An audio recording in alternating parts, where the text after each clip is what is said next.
Good morning, everyone, and thanks for joining us today. I want to say really quickly as we begin, this coming Monday is our quarterly prayer and fasting. As you leave today, you'll get these little prayer cards. You also go on our website, basically different ways you can fast and different things to pray for. My encouragement, honestly, the easiest way to do this, I think, is just what I will be doing is I actually will be fasting through lunch every day this week and praying for certain things. And so on those cards, there's different ways you can pray and different things to guide you through your prayer. And just for New City's sake, man, if you're like, how can I pray for New City? I would just submit to you our trunk or treat that we're doing in a couple weeks. We're really excited about it. We've always done it at New City. This time we're doing it at Hillburn Academy, which is one of our community partners, and they're really excited. And it's just a great opportunity for us to serve the school and get in front of the families as well. And so as I begin today, I want to share with you a little story. It's a story of a man who decided one day that he really wanted to join a monastery. However, in this monastery, you were only allowed to say 2 words every 10 years. And so after 10 years in the monastery, the head monk summoned this guy to him, and he said, "You've been with us for 10 years. What 2 words would you like to say?" The monk replies, "I'm hungry." So the head monk organizes for an extra ration to be given to him each day. After 20 years, the head monk calls him in again and asks, "What 2 words would you like to say?" The monk replies with, "Too cold."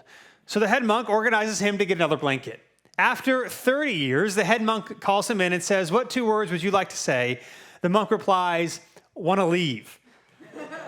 The head monk says, "I'm not surprised. You've done nothing but complain since you've been here." Now today, as we continue our time in Genesis, we're also going to be looking at what does it look like for us to want to join something. But for us this morning, our question is this: how can we join God's covenant family? What does it look like? What does it take for you and I to join into the family of God? And if you've been with us for a while now in Genesis, you will remember that God called Abraham, said, "I'm going to make you into a great nation. I'm going to, through you, bless the entire world." And every generation since Abraham has blown it. Like they've done terrible things, and yet God has remained faithful to them. For us, if we are not ancient Israelites, what does it look like for us to be allowed into this same covenant as well? That's what we are going to be looking at. And so if you have a Bible, would you join me in Genesis chapter 38? Genesis chapter 38. I know in Genesis, we've actually read quite a few difficult stories. Today is also going to be another quite sad story of what people do left to their own devices, but yet God is faithful in the midst of that. I also want to say this. We are interrupting the Joseph story, if you will. Last week, we began the story of Joseph, which will take us through the end of Genesis. Not Jesus' father, Joseph, but an Old Testament guy named Joseph. Last week, we were thinking he's the favorite son of Jacob, and so he's the 11th out of the 12th son. However, he was like Jacob's favorite son. He got to be the manager of all the other sons. They were jealous of him. Joseph had dreams that one day his entire family would bow down to him, and all of his brothers were like, "What are you talking about?" And so Genesis 37 ends with Joseph being sold into slavery. And so Genesis 38 focuses now on his brother Judah. You would assume, if you haven't read the story, that you thought maybe Joseph would be the main character in God's covenant family, but now that he's sold into slavery, chapter 38 focuses in on Judah. Before we go back to Joseph, Judah, other than Joseph, is the son that's talked about most throughout the rest of chapter Genesis, and he's the one who's in line to really be the head of the family once their father dies. So you have Reuben, who was disqualified for sleeping with one of his father's maidservants. You have Simeon and Levi, who were disqualified for really leading a massacre of an entire town that we talked about a few weeks ago. So Judah is the 4th oldest son, but he's the one who seems to be in line for the inheritance and for the leadership of the family. With Joseph sold into slavery, as readers, if you haven't read the story, you and I assume, well, Judah's the one that's going to take center stage, and he does here.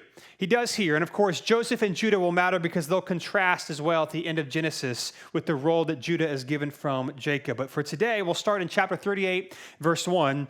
Here's what it says. At that time, Judah left his brothers and settled near Adulamite named Hira. There, Judah saw the daughter of a Canaanite named Shua. He took her as his wife, and he slept with her. So at that time, after Joseph is sold into slavery, Judah ends up settling in a place called Adulamite, and he finds a Canaanite woman he marries. He marries him. Now, the time span of chapter 38 is debated. I am persuaded that actually 38 kind of goes over the next couple of chapters. The author here is just kind of doing Judah's story all at once, but I actually think it actually maps on top of the next couple of chapters. But again, he's just focusing on Judah's story here. Now, I also want to say something else that's pretty significant. In verse 2, it says this: there Judah saw the daughter of a Canaanite woman named Shua, and he took her as a wife.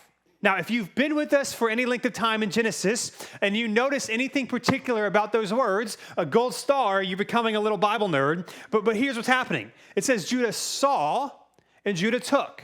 Judah saw and he took. So if you've been with us, you know by now when people see something and take something in Genesis, it means something bad is going to happen. They take something that looks good in their eyes and it's going to lead to disaster. It's happened many times already. The first time it was Adam and Eve, where they saw from the fruit of the tree that they were not supposed to take from, and they took from it. Another great example is Abraham with his nephew Lot, where they were pretty wealthy. They had a lot of people and a lot of animals, and so Abraham says to Lot, "Do you want to go this way or this direction?" And Lot saw the land that looked good to him, and he took it, and it led to disaster here. Judah sees a Canaanite woman, and he takes her. Now, of course, we know Abraham, Isaac, and Jacob were all told not to marry a woman from the Canaanite region because the Israelites are not supposed to ingratiate themselves in the culture of the Canaanites and the worship of the Canaanites. They were not supposed to do so. And yet this is what Judah does here. Verse 3 then says this: she conceived, so Judah's wife conceived and gave birth to a son. He named him Er. She conceived again, gave birth to a son, and named him Onan. She gave birth to another son and named him Shelah. It was at Cheziv that she gave birth to him. So Judah gets married. He ends up having 3 sons, which is important for this story. Verse 6, Judah got a wife for Er, his firstborn, and her name was Tamar. Now, Er, Judah's firstborn, was evil in the Lord's sight, and the Lord put him to death. Then Judah said to Onan, "Sleep with your brother's wife, perform your duty as her brother-in-law, and produce offspring for your brother." Now, here's the thing. We are not told what Judah or what Er did that was so evil that caused God to judge him, but he does apparently something so terrible that God strikes him down. And then Onan, which is Er's brother, has now the responsibility to marry Er's wife and provide offspring for his deceased brother Er. Now, I know in our culture this sounds weird. Like, so you have a brother, he marries someone, your brother dies, and like you're supposed to marry his wife now. That's kind of weird. In the ancient world, this is very common practice. This is actually what's known as a Levirate marriage, which basically involves a childless widow marrying her husband's brother, if she has a brother, or if he has a brother, to provide an heir for the dead husband. So this was significant. Again, it's a whole different cultural setting than what we have today. This meant that inheritance in the land that the brother might have taken for themselves could stay in the family. Also in the ancient world, protection for a widow in old age. She needed children. It ensured crimes were paid out to her family and many other things. You would need kind of a man of the family because everything legal went through the husband, the patriarch, the leader of the family. And so it was custom in the ancient world and for the ancient Israelites as well that if a man dies and he has not had no sibling or had no children with his wife, and he has a brother, his brother would step in, marry his ex-wife so that she would not be destitute, would provide offspring, and those offspring, however, would not be considered the new brother's offspring. They would be considered the deceased brother's offspring, so that his family lineage could continue. So verse 9, but here's what happens. But Onan knew that the offspring would not be his, like in a kind of a legal sense, if you will. So whenever he slept with his brother's wife, he released his semen on the ground so that he would not produce offspring for his brother. What he did was evil in the Lord's sight, so he put him to death also.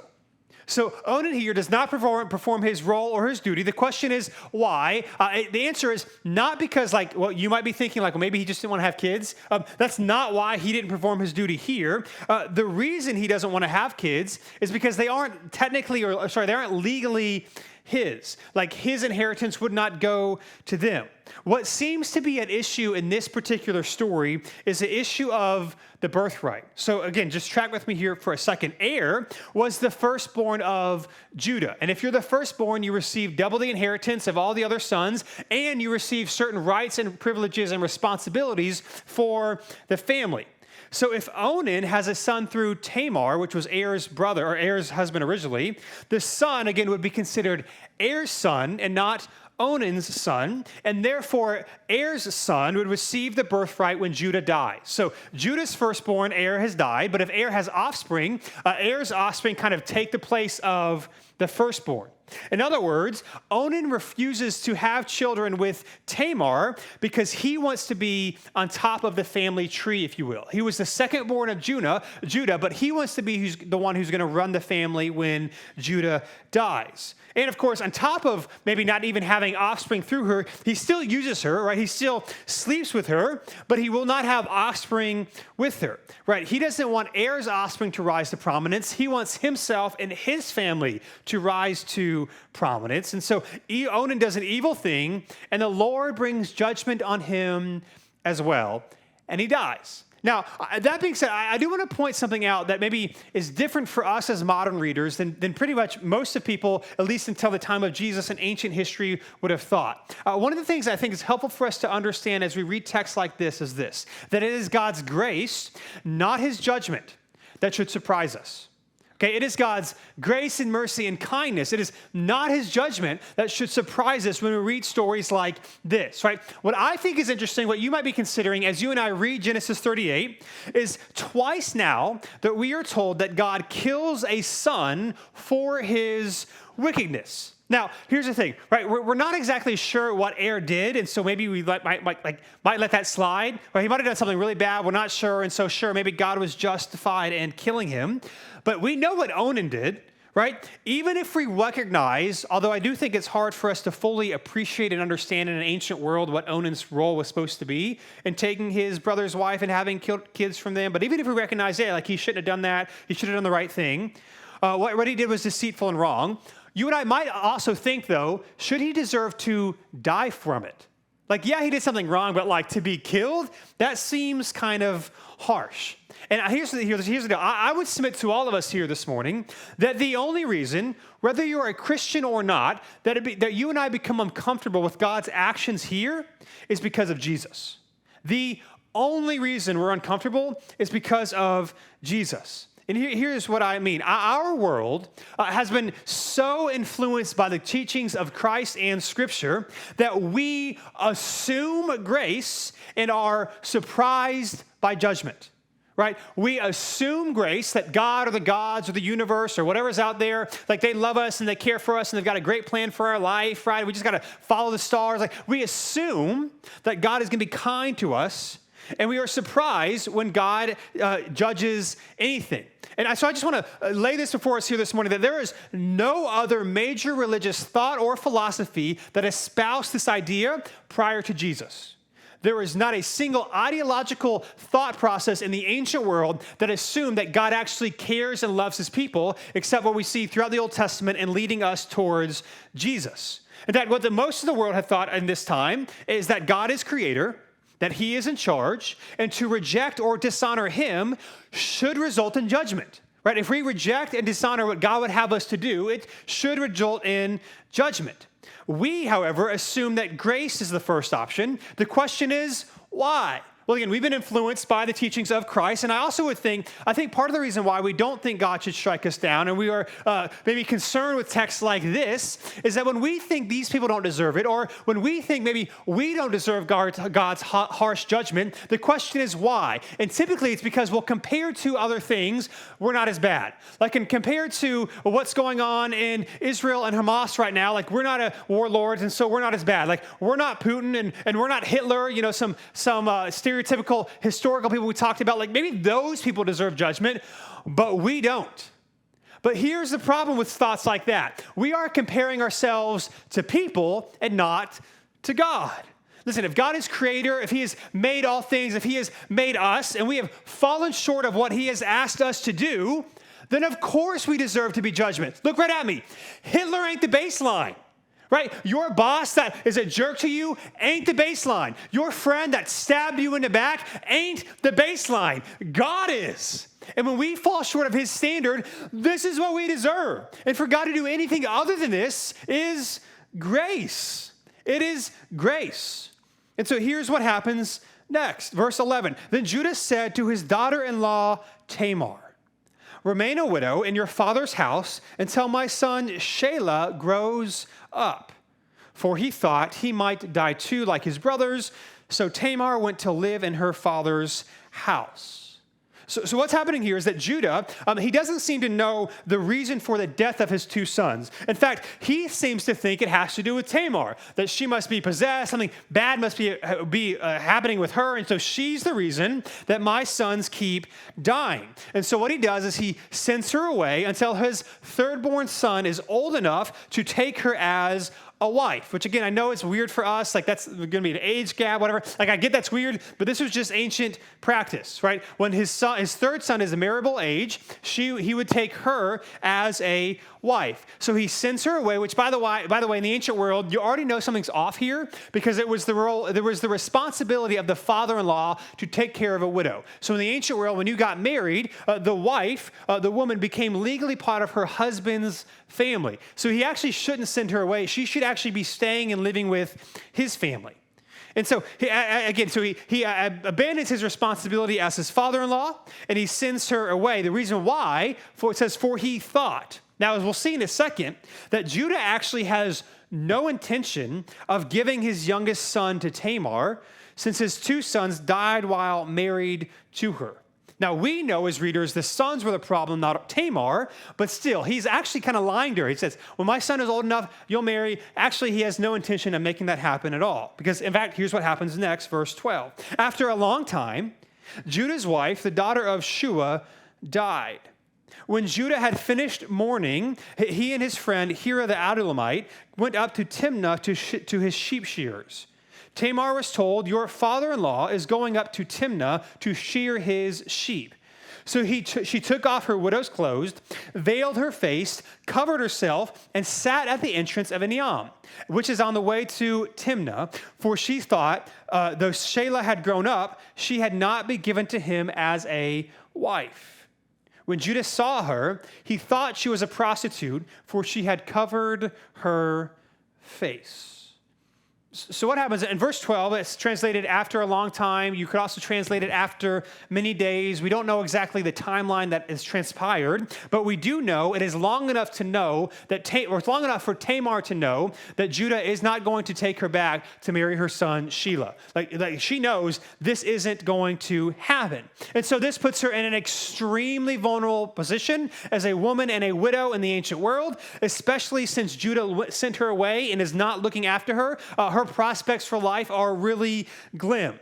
In fact, again, it was actually practiced in the ancient world that in the event of the death of a father-in-law's sons and any other sons that he has, that the father-in-law would take his son's widow as a wife if there were no more sons to marry. Now, it's worth knowing that this is not how later Israelite practice and law would read, but certainly this would have been a thought by Tamar. She would have had at this time, right? If you're not going to give me to your sons, well, then at least you have to take me in marriage so that I'm not destitute and on my own.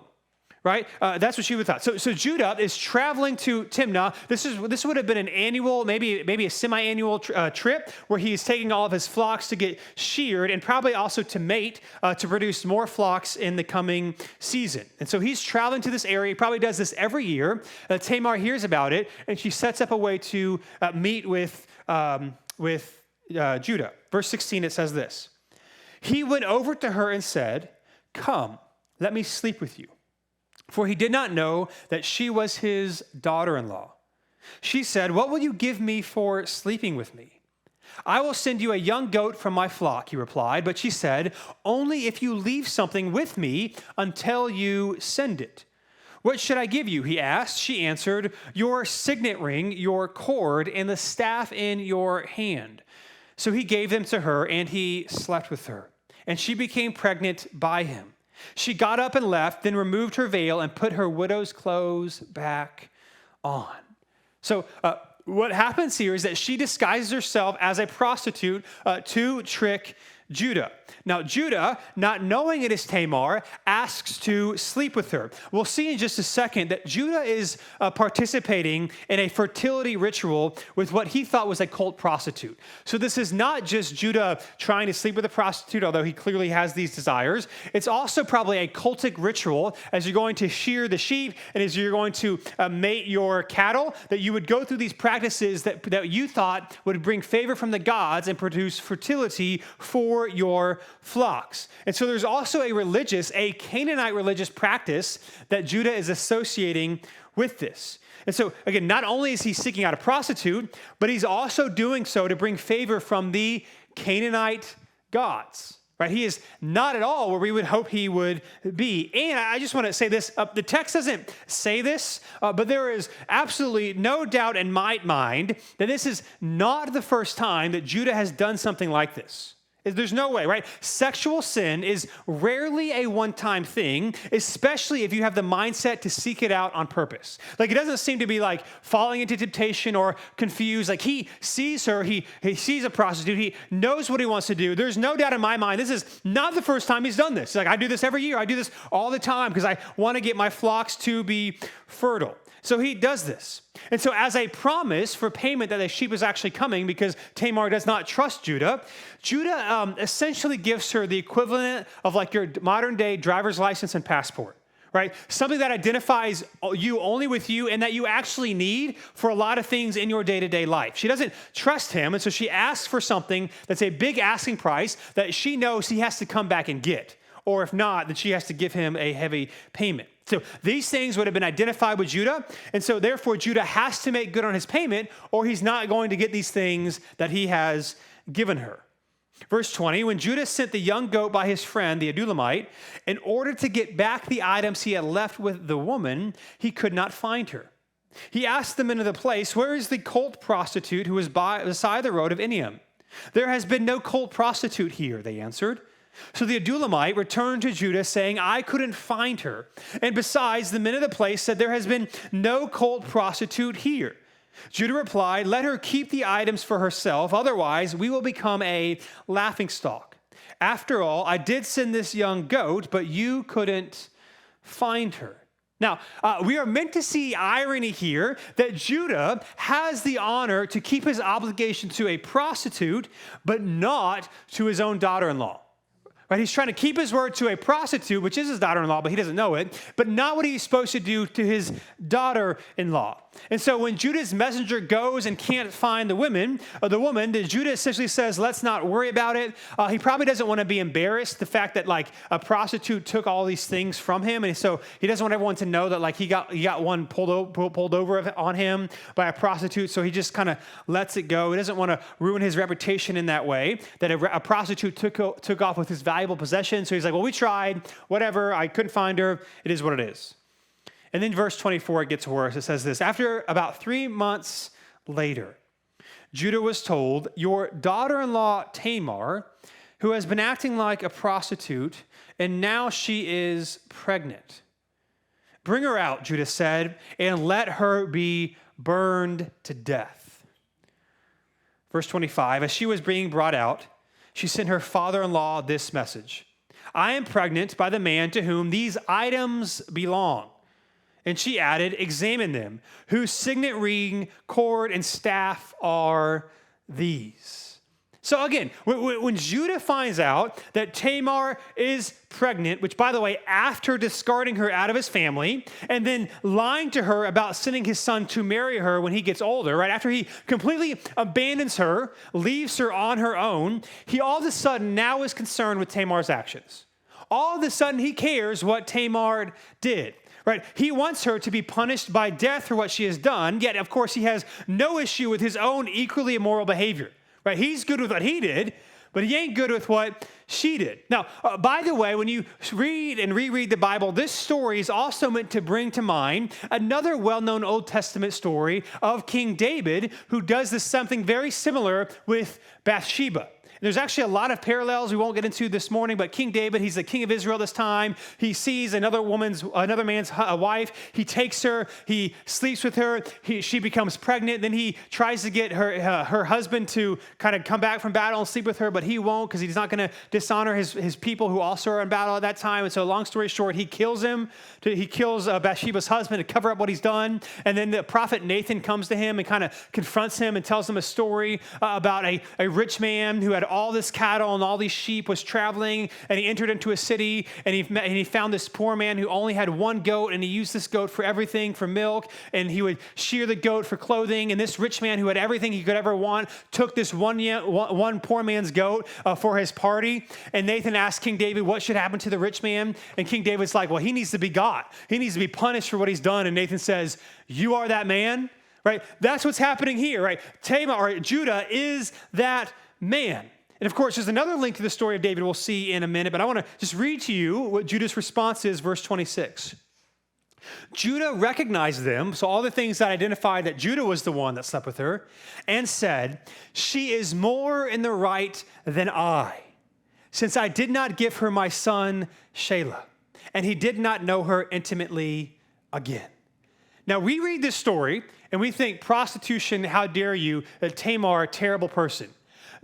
Judah rightly recognizes, no, actually, he's kind of almost saying that Tamar actually hasn't done anything wrong. It was me. I abandoned her. I lied to her. She did the only thing she could to survive, right? She has done nothing wrong. It is on me. I'm the one. And so he did not know her intimately again. In other words, he never slept with her again. He did not repeat his behavior. Verse 27, and then this. When the time came for her to give birth, there were twins in her womb. So he did not kill her, obviously, because he was the one who did this. Verse 28, as she was giving birth, one of them put out his hand, and the midwife took it and tied a scarlet thread around it, announcing, this one came out first. It's a big deal in the ancient world to know who the firstborn was. So this one has the firstborn. Verse 29, but then he pulled his hand back, and out came his brother. And she said, what a breakout you have made for yourself. So he was named Perez. Then his brother, who had the scarlet thread tied around his hand, came out, and he was named Zerah. So Tamar ends up giving birth to twins. The firstborn, who then becomes the secondborn, goes back in. His wrist is out, so he's technically the firstborn, even though technically he's going to be the secondborn. You might be wondering, how does this work? How do you come out and then go back in? I'm not going to mansplain it to you. I actually have no idea how this works. I do know that this stuff like this can happen. I've been told, I didn't Google it because, I ain't going to do that, but I was told this is possible, okay? So the firstborn actually becomes the secondborn, and the secondborn comes out first, and his name is Perez. So Perez, even though he comes out first, is technically the secondborn, and he prevails against his older brother.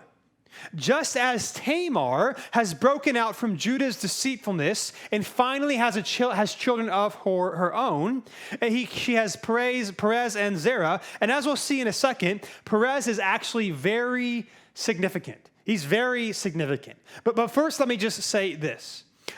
After Joseph, who we read about last week, and we're going to pick up his story again next week, Judah gets the most airtime, if you will, out of all of Jacob's sons in Genesis after Joseph.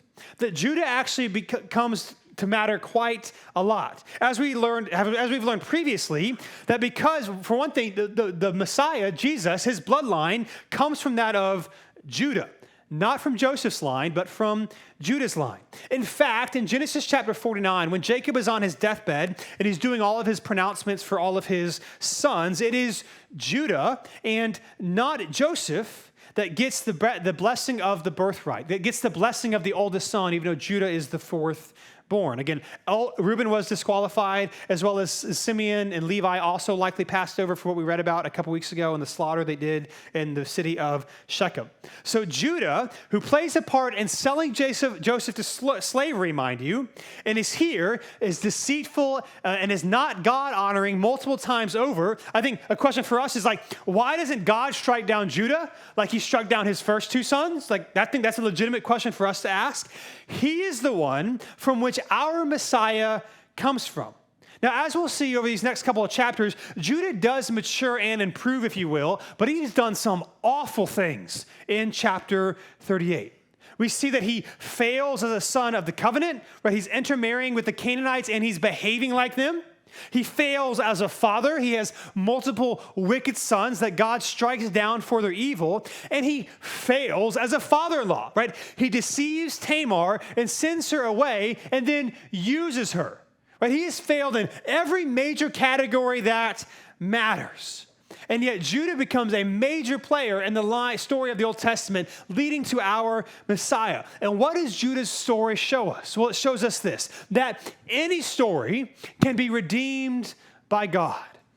Any story can be redeemed by God. We are now 4 generations removed from Abraham, and every generation, including Abraham, has blown it, and yet here God is. In fact, we are told in the genealogies of Genesis, Ruth, and 1 Chronicles, we were told this 3 times, that King David, who is the greatest of all the Israelite kings, is the 10th generation from Perez.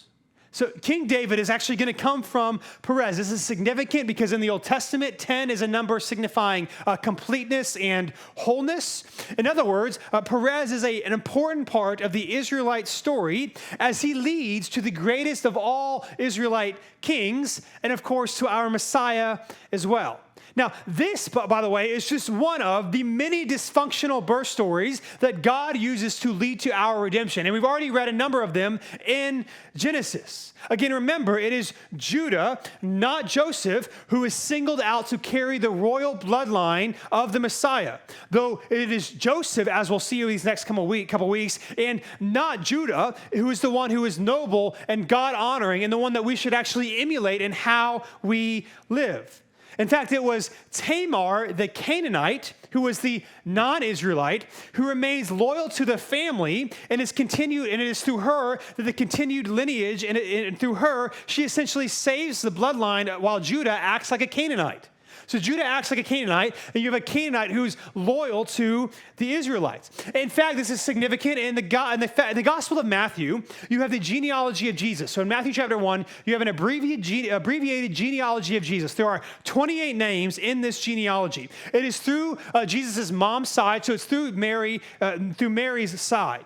And in this genealogy, you actually have 4 women that are included in the genealogy of Jesus. Now, this is significant for a lot of reasons. I'll just tell you 2. 1, in the ancient world, when it came to genealogies, women didn't matter. Women didn't matter. I'm not saying that was a good thing. I'm just saying, again, legally, if you put a woman's name in a genealogy, an ancient person would say, why is this here? This does not give me the information that I need. Not only does Matthew include 4 women in the genealogy of Jesus, that every single one of these women that are included in the genealogy of Jesus, none of them are Israelites, and all of them have sexual baggage attached to them. You have Rahab, who was a prostitute. She was a prostitute at the Tower of Jericho. You have Tamar, you have Ruth, and you have Bathsheba. Now, other than Rahab, the other 3 that have kind of sexual things linked to them, they aren't their fault necessarily, but they're still there. So you have 4 non-Israelite women in the genealogy of Jesus. And again, if you've been with us at least the last couple of weeks, by now you know that Abraham and his descendants, none of them deserve to be chosen by God. Like, none of them deserve, when they act like this, to be chosen by God. Every generation we've read so far from Abraham has blown it and deserves to be cut off, but God is faithful. And so, listen to me, whether it's the story of Judah or any of the stories we've been reading about lately, and many of them have been hard to read, here is what I think should jump out to us, right? That if you don't think you belong in the family of God, join the club. If you don't think you belong, here's what I've done, here's what's happened to me, you haven't met my crazy uncle, like, you probably don't have the family of Abraham beat, and yet there God is. Here's the deal, like, I know that sometimes it feels like I don't deserve to be here. I can't believe lightning didn't strike me on the way in. Like, I've done all of these awful things. Like, I feel like an outsider, the way I dress, the things I've seen, the things I've done. Like, I don't fit in. Like, I feel like an outsider. Right? And I don't know if you've ever felt like an outsider, maybe at church or just anywhere else, like you feel like you don't belong. I remember my freshman year of college, I went into college as a music major, and I was studying jazz piano, which probably sounds a lot more impressive than it is. I grew up, I'm white, in case you couldn't tell. So I grew up playing piano, but not playing jazz. I took some jazz lessons my senior year of high school, and I was like, this is awesome. And so I joined the jazz program. The problem is I didn't play jazz piano. I could play the piano, but I couldn't play jazz. And so I felt so behind everybody else. Now, there were actually only 2 jazz piano players at UNCW at the time. And so I got placed in like the best jazz band. It was the Saxtet. It was 6 saxophones, drums, piano, and bass. And it was awesome. But I felt like so over my head, like all these people knew what they were doing. Now, granted, the thing is, like the professor, the guy who taught it, never made me feel like an outsider. No one else in the class was anything but kind and encouraging, but I just felt like I don't belong. Like I felt like I'm not good enough to be here. And nobody made me feel that way. It was just I haven't measured up. I haven't trained. I'm not as good as these other people. And so hear me this morning. I'm not saying that your story or my story is going to be as cool or as amazing as having the Messiah come from your family line if you feel like an outsider, especially since Jesus has already come, so he can't. But I am saying that you have no idea what God might do. You have no idea what God might do in your lifetime and the lifetime of the generations to come because of how he used you. If you think you don't belong in the family of God, join the club. They didn't deserve it either. And so the question you might be asking then is, how then do we join God's covenant family? If we've blown it, if we've fallen short in our own lives, just like Judah and Abraham and Isaac and Jacob and everyone else has, how can we belong into God's covenant family? And here's the answer you and I need to remember, that acceptance into God's family is not based on what you have done, but based on what Jesus has done for you. Your acceptance, your invitation into God's family is not based on what you have done and you're trying really hard and your efforts and you're promising to be a better person in the future, but it is wholly and only offered. It is only based on what Jesus has done for you. One of the things we say often here at New City Church is that Scripture is a unified story that leads to Jesus. By the way, in the next couple of weeks, as we continue the story of Joseph, you're going to see some just amazing ways of how Joseph is actually pointing us towards Jesus. But what we see so far is that nobody that God chooses deserves it. Nobody that God redeems deserves it. It is always and ever and only because of his grace.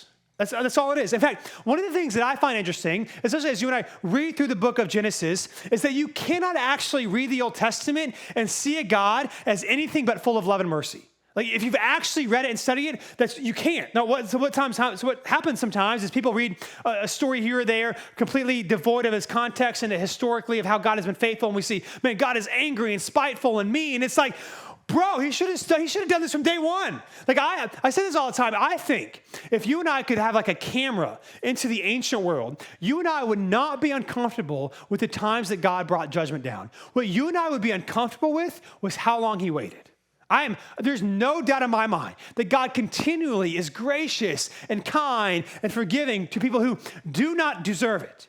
Do not deserve it. And so listen, if you're here this morning and you're like, man, I don't deserve it, you're right. And if you're here this morning and you're like, well, I think I've had a pretty good week, you still need Jesus. Because you're not going to have a good week probably next week or next month. It's going to get, at some point, you're going to do something dumb, just like you've done in the past. You and I need Jesus. And so listen, it's not about our trying hard and our promising to be better. It's about us looking towards the Messiah, or looking back at the Messiah. They're looking forward to the Messiah in Genesis, who would come and would one day defeat the serpent, who would cut off the head of the snake so that you and I could experience the redemption, the grace, and the mercy of God.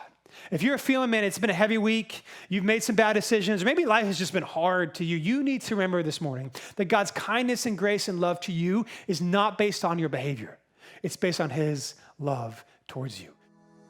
Hey, thanks so much for checking out this video. We upload new videos every week to help encourage you in your faith in Jesus. So be sure to subscribe to this channel so that you'd never miss a thing.